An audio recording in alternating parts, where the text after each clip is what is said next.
Season 6 of Miraculous Ladybug kicks off an entirely new era of the show, one shaped by the new villain Lila Rossi. Lila Rossi is undoubtedly a more evil villain than Gabriel was, and with that in mind, I think she's gonna push Marinette to new extremes. With this new 5-season arc building towards Lila Rossi turning Marinette into something of a villain herself, with Marinette maybe even becoming akumatized along the way.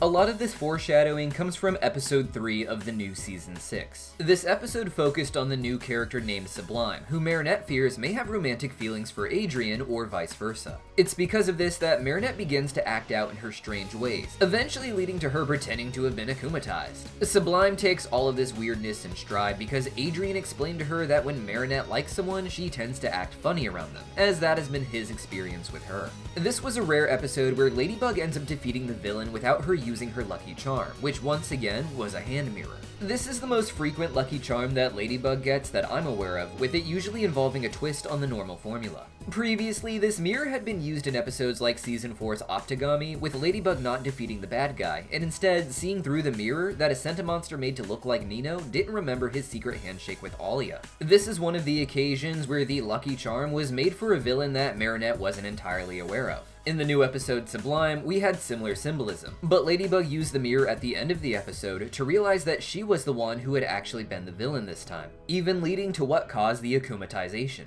This episode focused a lot on Marinette's paranoia getting the best of her as she ends up spying on Sublime to figure out what her relationship with Adrien is, only for her to realize that Sublime is just a nice girl who intends to keep a respectful dynamic with Adrien and is even open to being friends with Marinette. It's not the first time that something like this has happened, and far from it, as it's actually a frequent complaint in the fandom that Marinette constantly acts this way and is just given a pass because she's the good guy, while other characters are severely punished and criticized because they are already framed as villains. But this time, Marinette's actions had a very tragic ending, with Marinette's antics pretending to get akumatized, leading to Soapsuds messing with Sublime's prosthetic legs, and leading to her mother becoming akumatized. In my opinion, the intent of the show was always to address this recurring behavior, but in doing so, it would take quite a massive arc. One that would add another 5 seasons to the existing 5-season Gabriel arc that we've already seen. And I think they've been subtly setting this up with these early episodes of season 6. Marinette here is realizing that she's being a villain and it's because of her insecurities, and I think it's just foreshadowing her becoming an even bigger villain by the end of the series.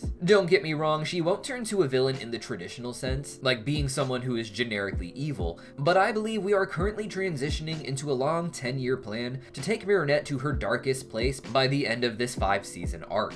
In the foreshadowing within the episode, we had the akumatized villain with the power to make everyone the best versions of themselves. Ladybug and Cat Noir, however, joke that they are already the best versions of themselves, not in arrogance, but more flirtatiously to complement each other. I don't see how there could be a better version of you, m'lady. You too are the best version of yourself, kitty cat. I know. And the most modest.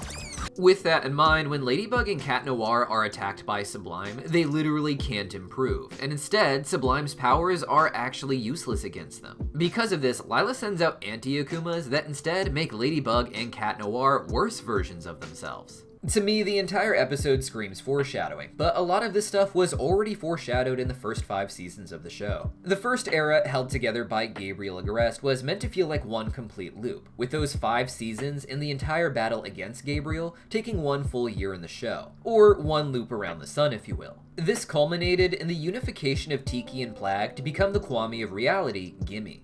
This is important for the end of this loop because the loop of the show as a whole is meant to feel like the Yin-Yang cycle, which is equal parts black and equal parts white, darkness and light, destruction and creation. I made a massive 36-minute video on the importance of this yin and yang symbolism in the mythology of the show, and you should definitely check it out if you haven't seen it. But to keep things short for this video, it's the basis of the entire show, making up the symbolism of the characters, their pairings, and the escalating formula for each episode, season, and now 5-season arc. This is important here because if the show itself is meant to be one giant loop on the yin-yang wheel, then that means seasons 1 through 5 are just one half of that loop, with one half of that loop being light and the other half being darkness. With that in mind, my theory is that seasons 1 through 5 were the light part of the yin-yang wheel, having a narrative of Marinette, Adrien, and even Gabriel becoming the best versions of themselves by the end of the story. And thus seasons 6 through 10 will be the yin seasons, the dark seasons, the seasons where we get to see our characters reach their lowest points. At the end of season 5, at the end of the light cycle if you will, Marinette and Adrien are presented as having mastered their jobs as heroes when they were given the powers of the miraculous adults. And even though Gabriel himself was a villain, the arc ended with him becoming the best version of himself as well, giving his own life so that a peaceful world can exist without his villainous plots. This transition into the dark side of the yin-yang cycle was also perhaps hinted at in the Miraculous World Paris special. In this double-length special, our characters meet versions of themselves from an alternate reality, but not just any reality.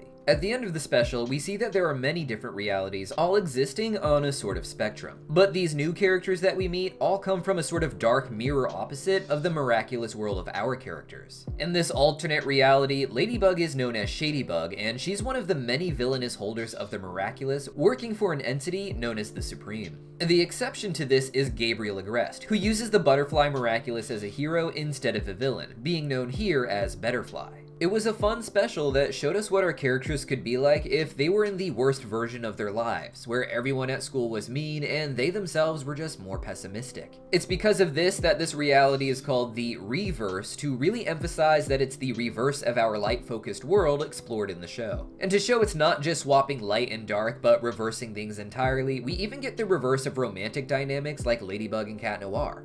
In the reverse world, it's Ladybug or Shadybug who has feelings for Claw Noir, and he only has feelings for Marinette. It shows that these two worlds are meant to be on opposite ends of the extremes of the yin-yang wheel, where the massive amount of light that exists in our normal reality has become villainous, and with what little villainy that exists in our world like Shadow Moth now becoming the hero in the reverse. At the end of this special, however, this reverse is hinted at having a great change, with Shadybug and Claw Noir returning to their dark dimension, with the intent of making things good like our light miraculous reality by trying to be better people themselves. With that in mind, it stands to reason that after this, or at least a season after this, the light dimension would begin to swing into darkness to mirror the change in the reverse as it becomes more light. The change, of course, won't be Marinette just becoming some sort of evil villain or even just a jaded girl out for her own the way Shadybug might be seen. And instead, I think the Sublimation episode really emphasized that Marinette will become a villain due to her paranoia and her desire for control, eventually leading to Marinette becoming akumatized.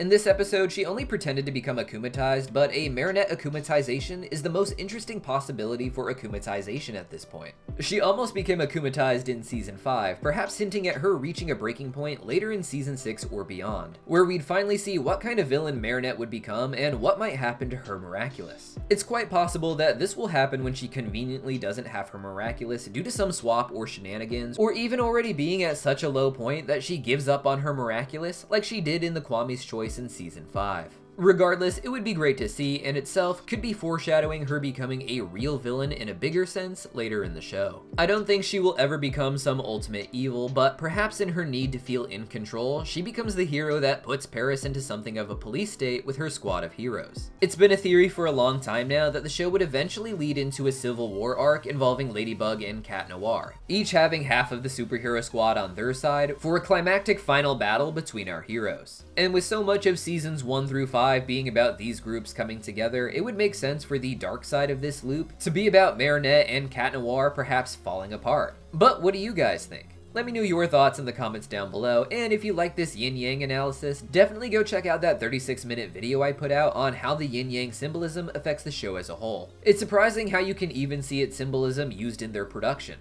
See you guys next time.